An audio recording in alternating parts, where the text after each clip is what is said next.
People typically start thinking about chicken keeping in the spring when they get the bug for it. But I actually think that now going into the fall and winter is the best time to start preparing yourself and gaining the knowledge you need uh, to be most successful at it when the time comes when you want to start keeping them in the spring. So I just wanted to discuss a couple books that I would recommend because I'm one of those that I've got to admit I got a problem. I'm addicted to buying books on all the different homestead and survival type subjects I've done over the years. Not so much anymore, I think primarily because I've bought them all now. But of just chicken keeping books, I've had probably 15 of them. And not only do I just buy them and then just throw them on the shelf, so in case I ever need them one day, I will actually read through each one and determine, is this book even useful for me? Because I don't ever want to come to a point where I need to rely on a book I have and just to come and find out that it's just full of fluff. So of all those chicken books I've read, most of them really were fluff. Like it's kind of pathetic what would be in them. I mean, they'd have nice, pretty pictures and something that probably motivate people. But the actual nuts and bolts of best practices to do was really lacking. So after deciding how much I love these two books, all the rest of them I just donated because they're just of no use.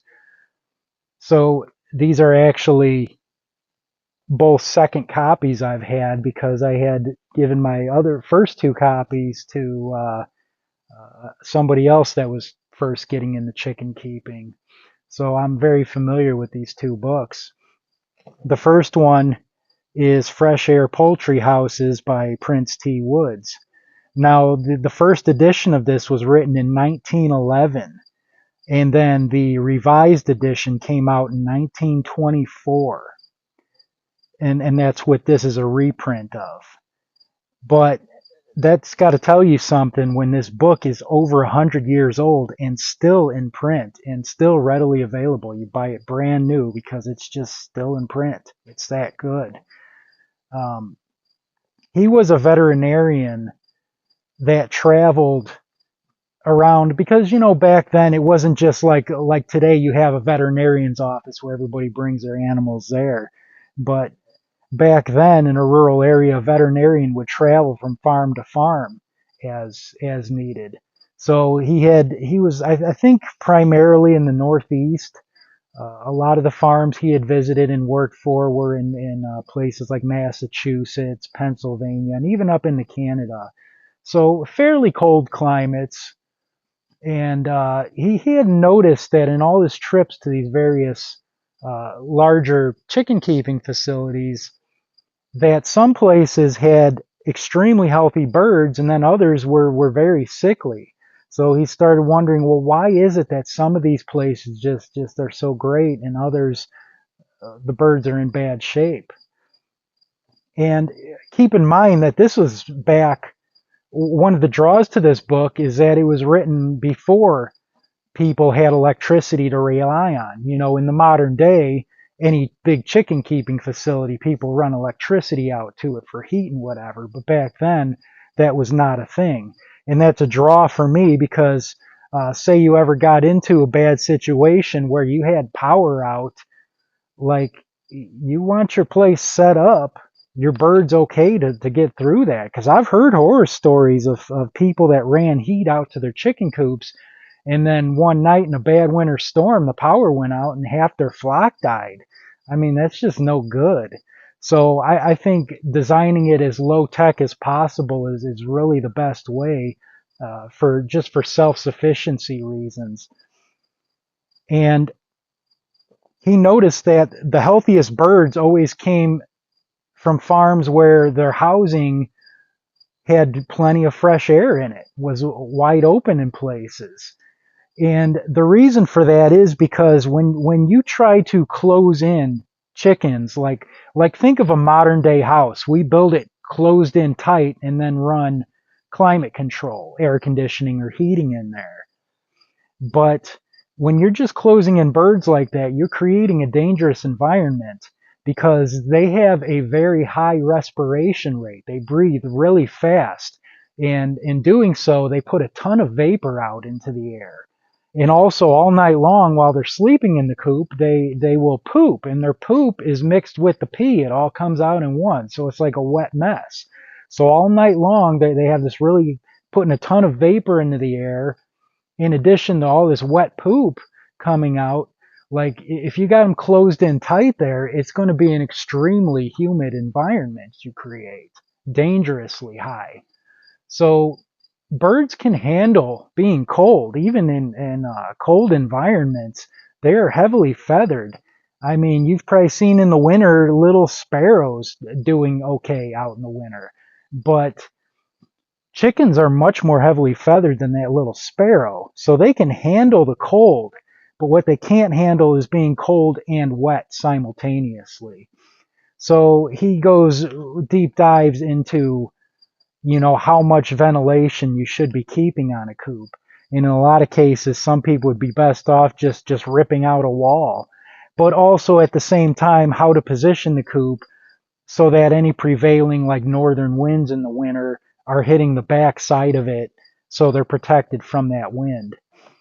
And of course, being a book that old, all the pictures are going to be in black and white, and the language is kind of quaint from the time, but that's okay. You can really get over that because it's just the information in it is so good. For little small time backyard, half a dozen bird person up to larger facilities. I really like this. I had back up in northern Illinois, which, it's pretty cold winters there. Not coldest on the planet or anything, but we every year would get 20 below plus 30-mile-an-hour winds, so it was cold enough. And I had built by one of these designs for my coop that held up to, I think the most I had in there at one time was 13 birds. And in 10 years with that coop, never once did any of my chickens get frostbite on their combs and wattles. Whereas I knew other people that built their coops more closed in for them and in the same area, and they actually felt that it was normal for the birds to get frostbite because it just happened every year to them. So it really proved to me that the open air designs are the way to go. And it actually kind of motivated me with my cabin to design it so I can keep the windows open all year round, except for, the very coldest of nights, because I want the fresh air for my own personal health and well-being as well. So if you're even thinking about building your own coop or oh man, please don't buy those pre-made ones they got at the hardware stores. Those just build your own. And you can actually build it even nicer than the ones he had in there because it was written back before we had like the modern building materials like plywood and pressure treated wood and things like that. And so you can do it, even take his designs and make it your own for your own situation and have an awesome coop to work from. One other thing that I would just suggest on my own, I experienced, I raised mine up about 18 inches off the ground. First built the deck and then put the coop on top of that. That helped keep the rodent population down because anytime you got deep litter bedding inside a coop, it's going to attract mice. Even though the chickens will eat the mice, I mean they're vicious little raptors that'll tear a mouse apart like wild dogs fighting over a steak. But they'll still find a way in there. So by getting it off the ground, I think it helps reduce rodents. And it also gave the chickens a chance to go up underneath there, increasing their square footage of run area. So even when it was raining or poor outside, they can still be outside up under the coop. And they felt safe up under there. The other book I really like is by Harvey Usery, The Small Scale Poultry Flock. Now this is the revised edition. The first one I had was the original edition. And having both of them side by side, I compared them, and they're the exact same information, except there's like a couple of new sections added in this one that uh, they may or may not be of much use. So if you can find the first edition, which the cover had the author on it holding one of his birds, if you can find that first edition used for cheaper somewhere, don't be afraid to grab that thinking you're missing out. That's just as good of a book. Either one will work. And I always try to look on like thrift books and eBay whenever I want a book, because sometimes you can find one used for a lot cheaper than what these new ones go for. These reference books aren't cheap. Now, this one was also published by Chelsea Green Publishing. This is a company I really like. Um, do all kinds of permaculture, homesteading, sustainable building type books and that. Their books are pricey, but if you go onto the Chelsea Green Publishing website and sign up for their email alerts, they all the time have these huge sales. Sometimes, I mean, one time they had a sale for 80% off, and I made a big order from their books. Pretty awesome, because when, oh, I'm tipping over my thing here. Because some of these big books, let's say $39.95 US, that's really pricey brand new. But if they got a 80% off sale or something, I mean, you can do a lot better than that. But even at full price, man, the books are worth it. Uh, Something like this, newer, much full color photos, really nice, everything in it.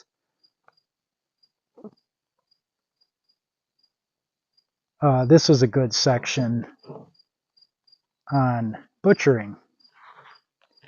Detailed photographs for everything you need to do.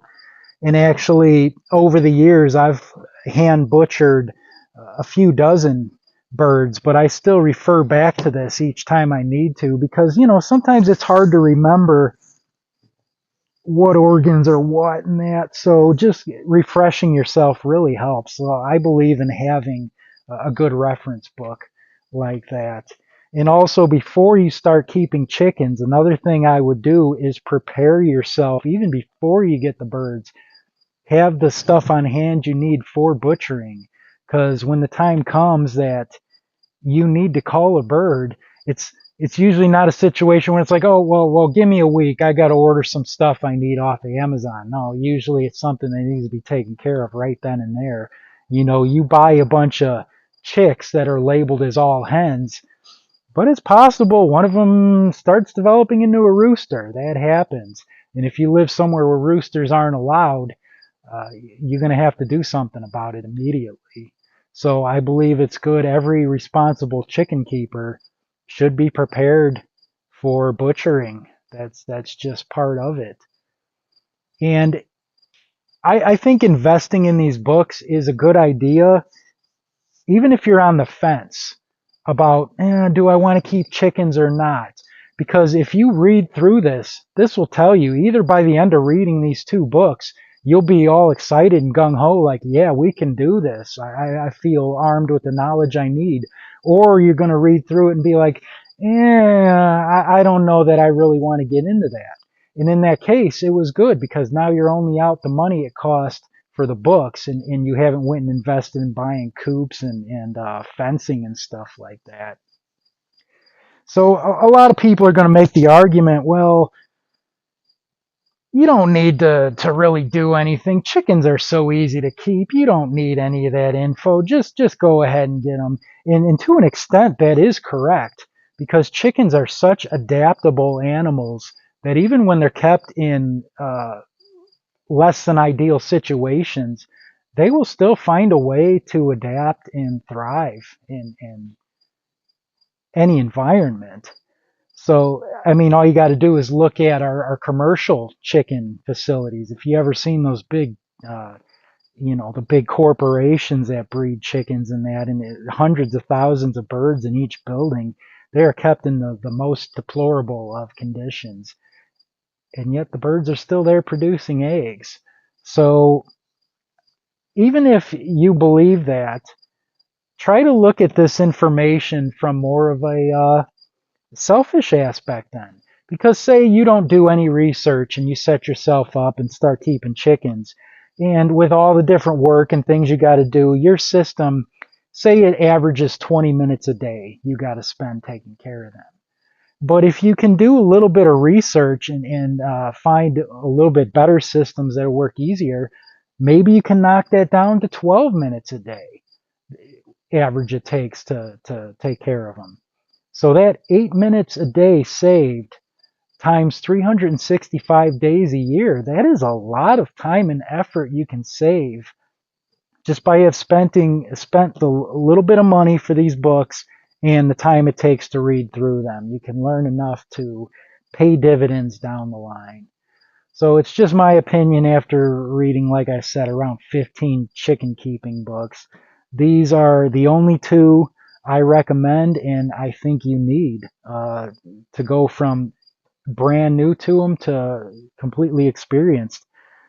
After 10 years of keeping them, sure, I learned my own little tricks or whatever through experience, but these two were the basis and was really all I ever needed.